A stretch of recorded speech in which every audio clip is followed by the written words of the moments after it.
Il diapaso è lo strumento a cui facciamo riferimento per regolare l'intonazione. Questo strumento, se viene messo in vibrazione, produce 440 Hz, 440 vibrazioni. Hertz è l'unità di misura dell'altezza. Quindi il numero, la quantità di vibrazioni determina l'altezza.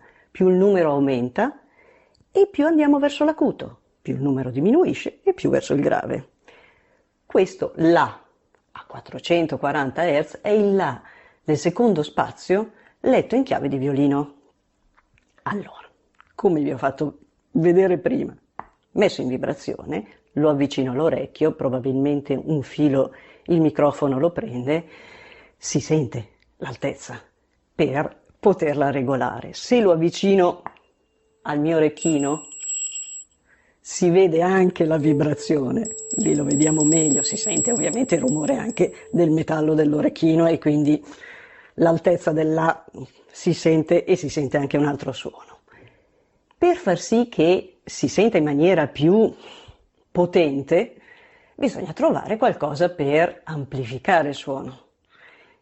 Qui non mi posso spostare molto, ma qualcosa lo troviamo.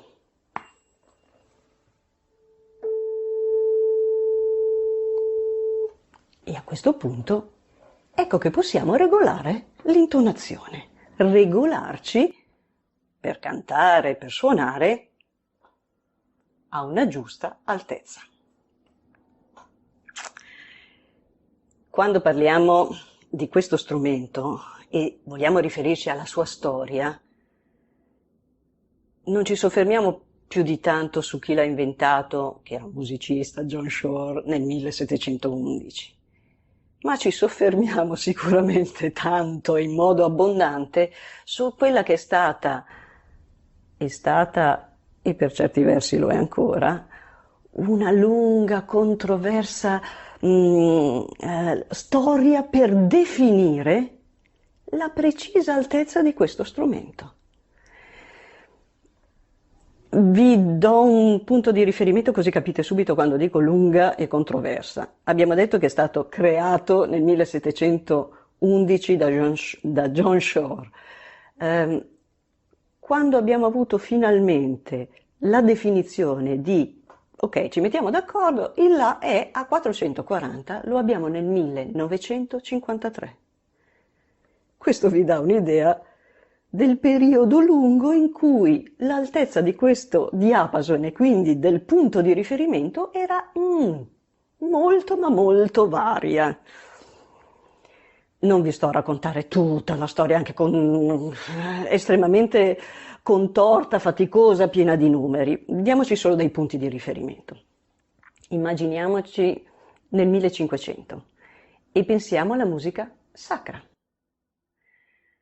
Se pensiamo alla musica sacra ci riferiamo all'interno delle chiese. Chi è che dava La? L'organo. In ogni chiesa c'è un organo. All'epoca il La era, fate conto, tra 400 e 390 Hz, oscillava. Anche perché questi strumenti venivano sì costruiti con un'estrema cura, però siamo nel 1500. Non c'erano dei metri così uniformi per far sì che tutti gli strumenti, che tutti i vari organi delle varie chiese fossero precisi alla stessa altezza. E di conseguenza ogni chiesa aveva il suo La, ma non solo.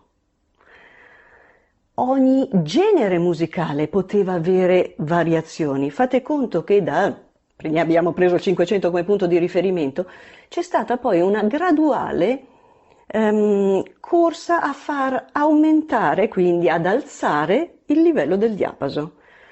E come vi stavo dicendo, c'erano generi diversi per cui si prediligeva un diapasono più acuto, ad esempio per la musica militare. Dava l'idea di incitare maggiormente, più era acuta. Ma oltre ai generi, quindi, La diverso per generi di musica diversi, erano diversi a seconda dei paesi dove vi trovavate. Facciamo un altro punto di riferimento storico. Andiamo alla metà dell'Ottocento, in Francia il diapason era 435. In Italia, in quel periodo, Roma voleva portare il diapason a 4,50.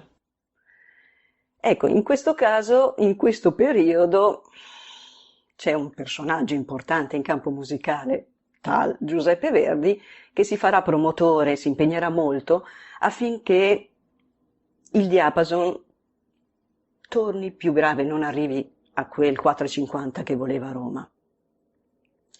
Verdi lo voleva a 4,32, anche se correttamente diceva non è che 4,35 di Parigi sia così lontano dal 4,32 che voleva Giuseppe Verdi.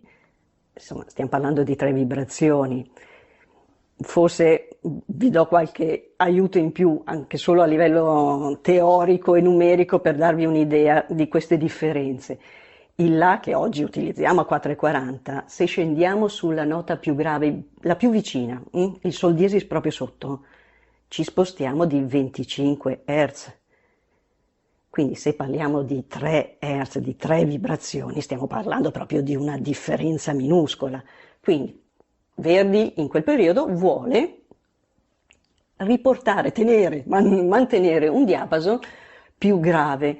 Lui diceva nella lettera che accompagna questo suo impegno ad ottenere questo 4,32, non è che si toglie brio e sonorità se si abbassa il diapason, anzi secondo lui si ottiene una maggiore pienezza, un aspetto più nobile e maestoso, citando le sue parole, che nessun corista, che era l'altro nome che veniva dato al diapason, troppo acuto potrebbe dare, anzi gli strilli che un corista troppo acuto potrebbero dare.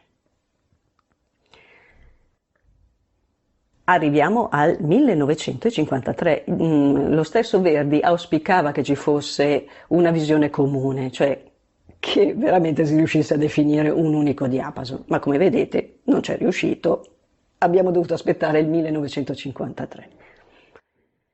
Direi che è il caso di capire la differenza però, ve l'ho detto numericamente, ma all'ascolto, che differenza c'è tra un La a 4,40 e prendiamo uno dei tanti numeri, quello del La verdiano, 4,32. Ascoltiamolo. Facciamo suonare un pianoforte che grazie al programma MuseScore l'abbiamo intonato a 4,32. Così sentiamo com'è questa altezza.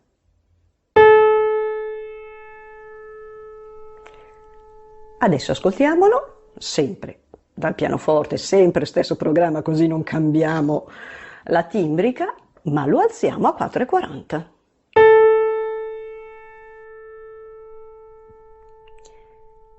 Abbiamo detto c'è una leggera differenza, l'avete sentita? Può anche esservi sfuggita, non vi sentite in colpa se non vi siete accorti della differenza, perché stiamo sempre parlando di poche vibrazioni di differenza, da 4,32 a 4,40. Posso aiutarvi, se vi è scappato, facendovi sentire insieme questi due La. Suonandoli insieme, 4,40 e 4,32, voi avvertite un unico suono, certo, ma sentirete sicuramente che c'è qualcosa che non quadra. È come sentire uno dei due, insomma, stona. Poi quale dei due è quello che stona dipende dal punto di riferimento.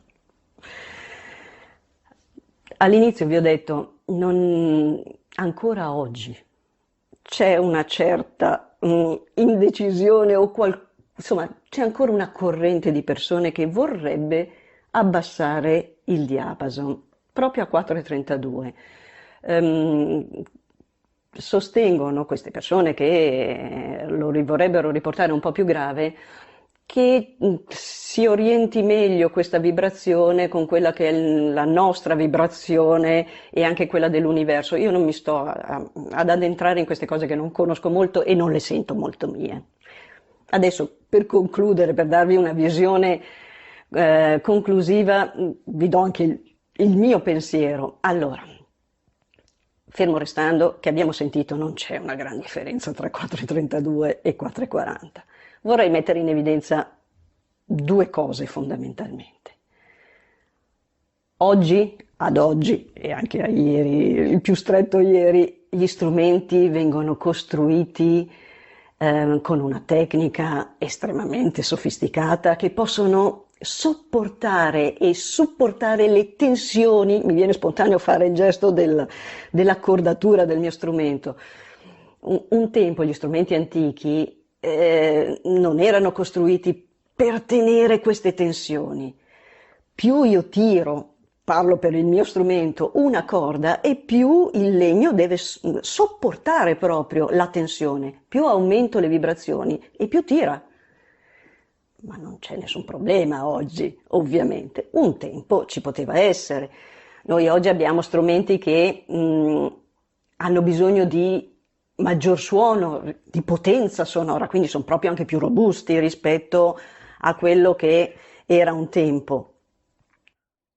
Diverso discorso se parliamo delle voci, ci può essere una differenza tra 4,32 e 4,40 per gli estremi, cioè gli estremi vuol dire una voce arriva a una nota più acuta e una nota più grave, se la abbasso un po' o la alzo un po' potrai non arrivarci, ecco, per le voci è un altro discorso. Per gli strumenti questo problema non esiste. Quindi gli strumenti oggi tengono benissimo le altezze, quindi un diapason più acuto. Altro discorso, per quanto mi riguarda come mio concetto, è se parliamo di musica antica. Se devo eseguire musica antica con strumenti antichi, allora, sono perfettamente d'accordo nell'abbassare il diapason. Però qui sorge un problema.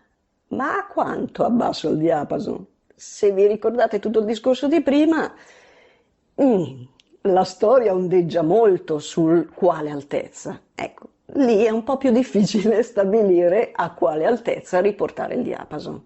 Però per la musica antica. Altra cosa che allora possiamo fare per lasciarci è, vediamo, ascoltiamo un pezzetto di un brano, non prendiamo musica antica, rimandiamo una musica dell'Ottocento, con uno strumento, il pianoforte, che tutte le nostre orecchie conoscono, quindi non ci sconvolge e siamo pronti ad ascoltarlo, e ascoltiamo una parte eseguita, un pezzo di un preludio di Chopin, preludio numero 7, opera 28, una prima parte intonata a 432 e poi lo riascolteremo a 4,40. A questo punto non è più un discorso di correttezza storica o di riferimento a strumento antico, parliamo solo di gusto. Può essere che a qualcuno piaccia di più a 4,32 oppure a 4,40. È una vostra scelta. Facciamo questo ascolto. Prima con l'intonazione leggermente più grave, 4,32.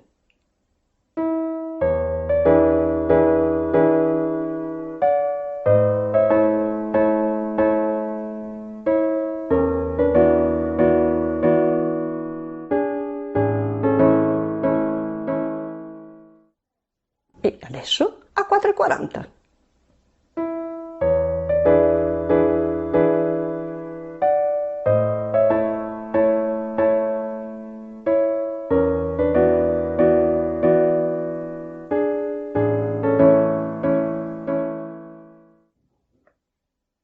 Posso solo dirvi, a voi la scelta.